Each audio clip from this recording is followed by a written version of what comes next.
sur les tragiques événements de ce matin à Madrid. Dernier bilan donc des explosions qui ont eu lieu, 173 morts. Londres est donc passé en quelques heures de la joie au cauchemar. C'était un peu avant 9h ce matin, à l'heure de pointe, que la première explosion a retenti dans le métro. Édition spéciale consacrée à ces fusillades qui ont éclaté dans le 10e arrondissement de Paris. Sud Radio, les vraies voix.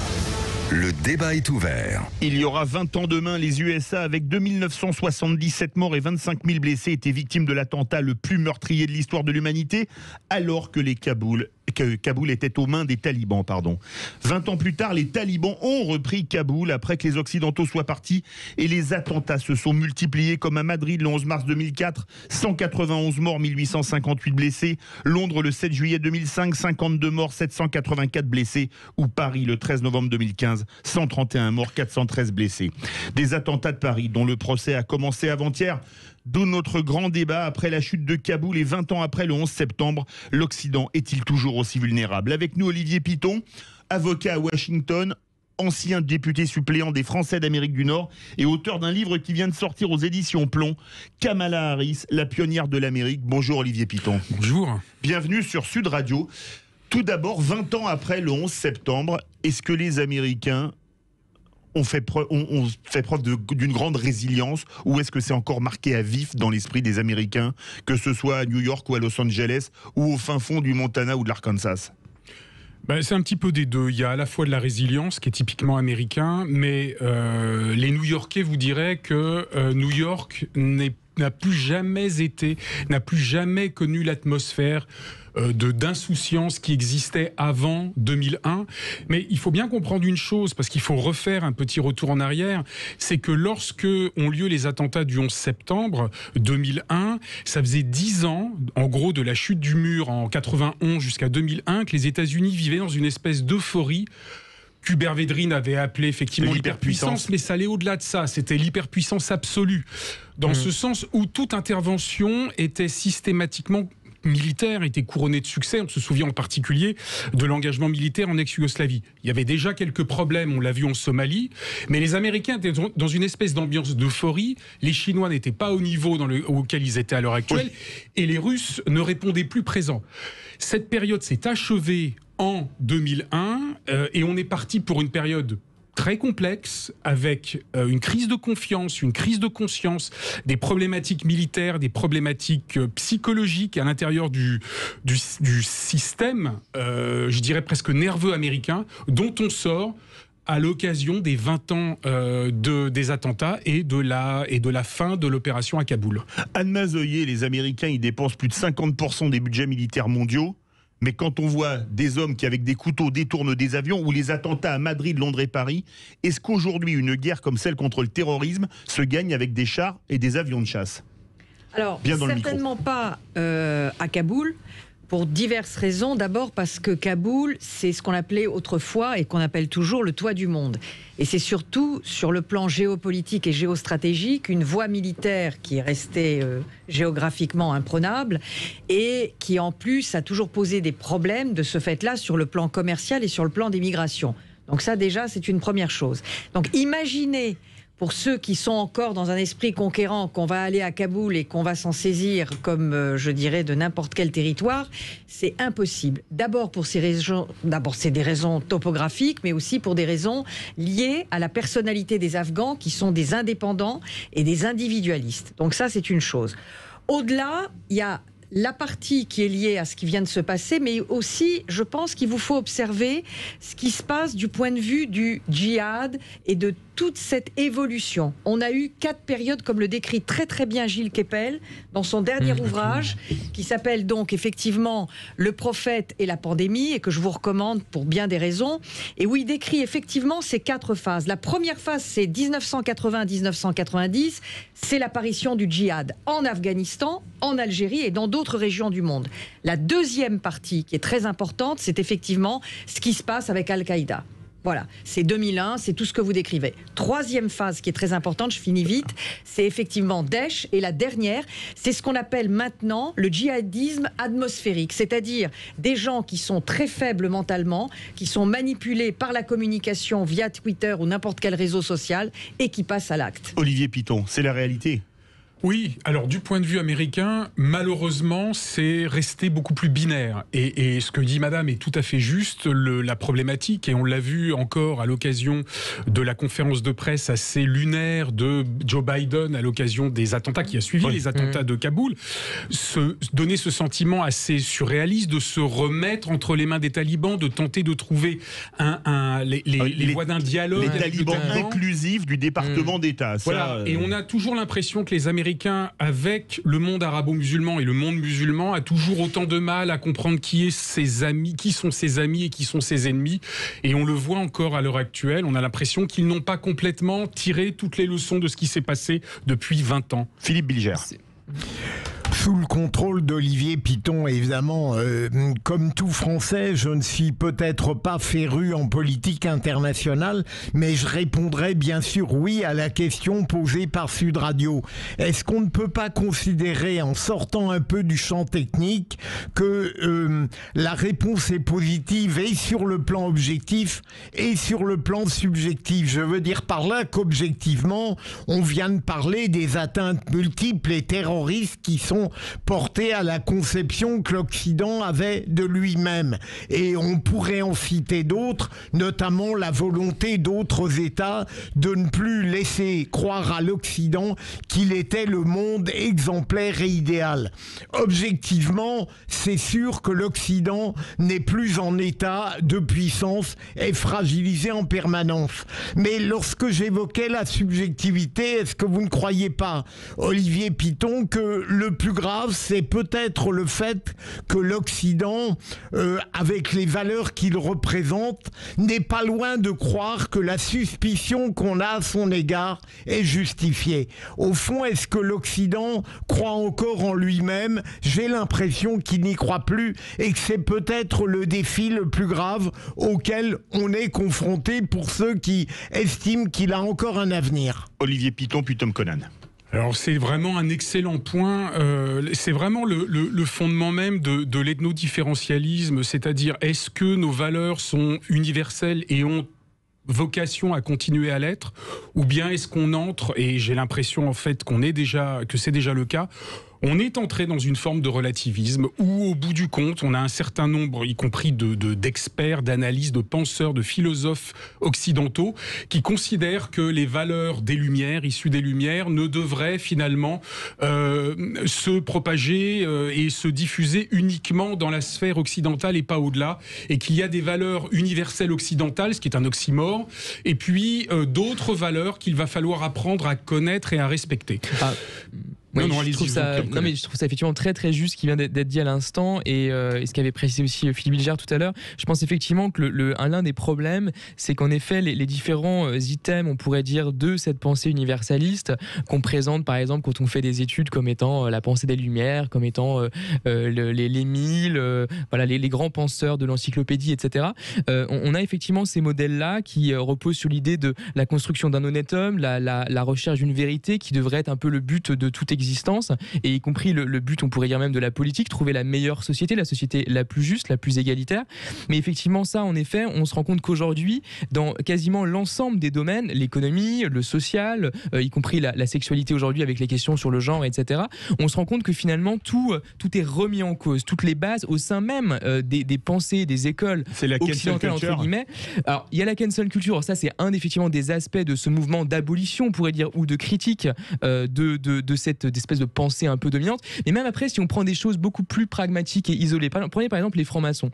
Les francs-maçons, un groupe, disons, d'universalistes, si on prend par exemple en France des obédiences comme le Grand Orient de France, qui ont vraiment une importance grande, sous la 4ème République par exemple, pour faire émerger certains débats, sous la 3ème République également, finalement c'est des groupes finalement d'activistes, on pourrait dire, qui avançaient, un peu masqués en effet, pour que la politique change et ouvre un petit peu des possibilités plus universelles. Mais évidemment, aujourd'hui, même des organes de ce type-là n'ont plus cette légitimité-là. Les partis politiques non plus. Aujourd'hui, il n'y a quasiment aucun parti politique qui met en avant un discours de ce type. Vous voyez ce que je veux dire? Il y a éventuellement des think tanks, mais qui paraissent un peu surannés.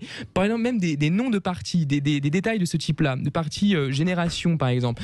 Le parti Génération, porté par Benoît Hamon, si je ne me trompe pas. De la vie politique. Qu'est-ce qu'il y a dans le parti Génération? Il y a un S. Et dans ce S, il y y a tout le problème en fait de l'autocritique, sans doute nécessaire, mais peut-être un peu trop radicale aussi, de la pensée universaliste et de la pensée occidentale, même si c'est un peu aller trop loin là-dedans. Mais donc en fait, je pense qu'on est là-dedans, on est dans une autocritique qui est tellement radicale au sein même des instances nationales, européennes, occidentales, que ça serait vraiment exagéré que d'aller l'exporter ailleurs. Olivier Piton, est-ce qu'on n'a pas connu il y a 40 ans, vous étiez pas né, Tom Conan, désolé, l'Amérique de Reagan, qui a fait tomber le mur en partie, qui était une Amérique triomphante, sûre d'elle, au cinéma, avec des films comme Rambo 2, par exemple, où ils exorcisent la guerre du Vietnam, qui était le plus gros traumatisme de l'histoire des USA, et qu'aujourd'hui, comme le disait Tom Conan, entre la cancel culture et le woke, où on débaptise des rues, où on abat des statues, etc., aujourd'hui, l'Occident a honte de ce qu'il est, et quand on a honte de ce qu'on est, on se condamne à mourir. Oui, il faut rappeler, d'ailleurs, c'est très bien de rappeler Ronald Reagan, c'est que Ronald Reagan n'est pas arrivé tout seul. Non, il est arrivé porté par la révolution conservatrice, c'est-à-dire qu'il est porté, il a été porté par un mouvement de pensée, qui était un mouvement de pensée économique, mais pas seulement, philosophique, qui considérait qu'il fallait libéraliser les énergies, que les États-Unis devaient redevenir cette espèce de colline, à la fois Jérusalem et Rome, cette espèce de rêve, le fameux rêve américain qu'il fallait reconstituer, avec cette espèce d'optimisme incroyable de Ronald Reagan. Avec son slogan de réélection, l'Amérique est de retour, America is back. Absolument, et pour faire référence à ce que vous dites, là on est complètement à la mer, c'est-à-dire qu'on est au creux de la vague, on a une idéologie qui est une idéologie pessimiste, décliniste, multiple, extraordinairement schizophrène, et au bout du compte, eh bien, qu'est-ce que porte cette philosophie politique? Elle porte au pouvoir des politiques qui sont exactement l'inverse de ce que la révolution conservatrice de Ronald Reagan avait pu porter. C'est très intéressant. D'abord les idées et ensuite les hommes. Direction le 0826 300 300. Bonsoir Yamina. Oui, bonsoir. Est-ce que vous pensez que 20 ans après le 11 septembre, Kaboul vient de tomber à nouveau d'ailleurs, l'Occident est toujours aussi vulnérable? Je dirais oui. Oui, puissance 1000. Et vous venez de parler des raisons, évoquer quelques raisons, puisque en réalité l'Occident se fragilise de lui-même, puisqu'il ne défend plus le modèle universel qu'il veut exporter ailleurs.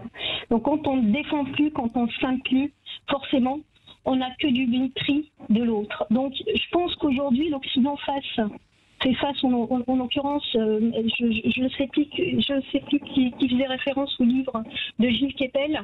C'était Anne Mazoyer. Voilà, donc il y a différents types de djihad, le djihad d'atmosphère, le dernier décrit par Gilles Kepel, mais bien évidemment par des personnes ou des individus loin d'être fous. Je ne suis absolument pas d'accord par fragile, etc. Peut-être plus facilement influençable par l'idéologie islamiste, mais certainement pas fragile mentalement. Je ne m'inscris absolument pas dans cette thèse. Et des personnes, des individus qui passent à l'acte, en l'occurrence, qui sont difficiles à suivre, difficiles à détecter, et parfois même pas fichés, en l'occurrence, on l'a déjà vu, donc pas fichés, j'entends. Et une deuxième chose, en l'occurrence, l'Occident ne s'attaque pas à l'essentiel, parce que l'essentiel c'est l'idéologie, parce que entre-temps, l'islam politique avance. Alors justement, voilà. Yamina, je vais faire réagir Olivier Piton. Vous avez entendu ce qu'a dit Yamina, on ne s'attaque pas à l'idéologie. Est-ce qu'une question de fond qui se pose n'est pas les alliances de l'Occident dans le monde arabo-musulman, notamment, je parle des États-Unis, l'alliance sacrée avec le royaume d'Arabie Saoudite et à côté de l'Afghanistan avec le Pakistan, qui a juste mis les talibans au pouvoir il y a 25 ans de ça et qui les a fait revenir aujourd'hui. Je voudrais revenir sur ce qu'a dit Yamina, parce que c'est très juste. C'est d'abord un problème d'idéologie et de manière sous-jacente de confiance en soi. La crise que traverse l'Occident, qui va bien au-delà de la crise que traversent les États-Unis, on l'a vu d'ailleurs à l'occasion du départ des dernières troupes de Kaboul, est un phénomène qui perdure, dont on n'arrive pas à sortir et qui contamine l'intégralité de la pensée occidentale, qui n'arrive plus à se projeter comme étant un modèle de nouveau universel. C'est la conversation qu'on a eue eu tout à l'heure. Et à partir de ce moment-là, on est malheureusement, on ne bénéficie pas de notre meilleure arme pour lutter contre des gens qui, eux, ont une idéologie extraordinairement... Et dont ils pensent qu'ils doivent l'exporter, absolument. Parce qu'eux, ils ont absolument confiance dans leur civilisation. Absolument. Philippe Bilger. Oui, mais moi, je rejoins ce qu'a dit Olivier Piton. Je suis beaucoup moins inquiet des dangers objectifs parce qu'un Occident, même fragilisé, sait qu'il doit les combattre pour sa propre survie. Mais je suis beaucoup plus angoissé par le poison interne que l'Occident nourrit et qui le fragilise de plus en plus. Et au fond, c'est sûr que Reagan, c'était une époque bénie. On lui reprochait de trop glorifier les États-Unis, mais aujourd'hui, je me demande si entre la gloire d'hier et l'effacement d'aujourd'hui, un président trouvera un juste milieu, j'en doute. Je trouve aussi qu'on voit vraiment l'écueil de ce modèle universaliste-là, qui n'est plus porté finalement que, en gros, par des philosophes. Par exemple, des gens comme Raphaël Enthoven, par exemple, parlent toujours d'universalisme d'une certaine façon, mais ensuite, dans les hommes politiques eux-mêmes, eux, ils sont tellement flippés de mettre en avant ce type de discours qu'ils n'osent plus l'avancer, même s'ils peuvent en être convaincus eux-mêmes. Et moi, ce que je trouve frappant, par exemple, c'est les stratégies de campagne. Aujourd'hui, les stratégies de campagne des partis, par exemple, sont vraiment axées sur, finalement, des conquêtes de communautés, ou en tout cas de croyances assez locales et spécifiques, qu'il s'agirait d'additionner pour dire, voilà, on va avoir tel groupe, etc. Avec, évidemment, parfois des politiques qui vont être très clivants, de façon à pouvoir justement vous attirer négativement le groupe inverse, très hostile, parce qu'on fonctionne aussi beaucoup par ennemi. Ça, c'est une notion assez importante en la matière. Et donc, comme ces stratégies de campagne sont axées là-dessus, les campagnes elles-mêmes donnent un visage à la politique qui est morcelé et qui est donc anti-universaliste. Justement, ce que disait Tom Connan, rappelez-vous, quand il y a eu notamment le Patriot Act sous George Bush Jr., où c'était très binaire, c'était vous êtes avec nous ou vous êtes contre nous. Est-ce que cette stratégie a fonctionné, vous qui vivez aux États-Unis, Olivier Piton? Absolument pas. En fait, il y a eu 3 lois. Il y a eu le Patriot Act, qui a été la première. Il y a eu le première. Homeland Security Act, et il y a le Military Act derrière en 2006, avec trois niveaux absolument incroyables de coercition et d'oppression en fait sur la population elle-même, puisque c'est d'abord les citoyens américains qui étaient impactés sous couvert de se battre contre l'ennemi extérieur. C'était vraiment l'ennemi intérieur, et ça a été ressenti comme tel par les Américains qui l'ont très sévèrement jugé. On a si vous voulez, je vais parler des États-Unis. Les États-Unis n'ont en fait jamais réussi à trouver la solution. Le problème, il est là. Et comme les États-Unis sont actuellement toujours le leader de l'Occident, le problème, c'est que personne n'a véritablement trouvé la solution. Les Américains n'ont pas trouvé la solution légalement, en termes de règles juridiques. Ils n'ont pas trouvé le salut par l'action militaire, et au bout du compte, on se retrouve aujourd'hui dans une situation où ils en viennent, et c'est ce que je redis, ils en reviennent à discuter avec les ennemis honnis d'hier, tout simplement parce qu'ils sont sans solution. Je voudrais poser une question brève pour une réponse brève, Olivier Piton. En Afghanistan, pour la première fois, la Chine est intervenue, pas militairement, mais directement dans un conflit dans le monde arabo-musulman. Est-ce que pour les États-Unis, ça change les cartes? Oui et non. Alors je vais essayer de faire très vite. C'est une réponse de Gascon. Voilà, c'est une réponse de Gascon normand. Oui et non. Oui, parce qu'une intervention extérieure de la Chine est toujours un problème pour les Américains. Non, parce qu'au bout du compte, il faut quand même regarder les choses en face. L'Afghanistan ne fait pas partie de la sphère d'influence numéro 1 prioritaire des Américains. Merci beaucoup Olivier Piton, ancien député suppléant des Français d'Amérique du Nord, avocat à Washington et auteur du livre Kamala Harris, la pionnière de l'Amérique, publié chez Pleon. Verdict sur Twitter. Après la chute de Kaboul et 20 ans après le 11 septembre, l'Occident est-il toujours aussi vulnérable? Vous êtes 94,9% à dire oui. De suite, on va prendre la direction de montagnes que j'adore, les montagnes pyrénéennes pour les Pyrénéennes. C'est le salon de l'agriculture de Saint-Gaudens. Les vraies voix y seront vendredi prochain. On sera avec Christophe Laforgue, leur président. C'est bien avec nous sur Sud Radio.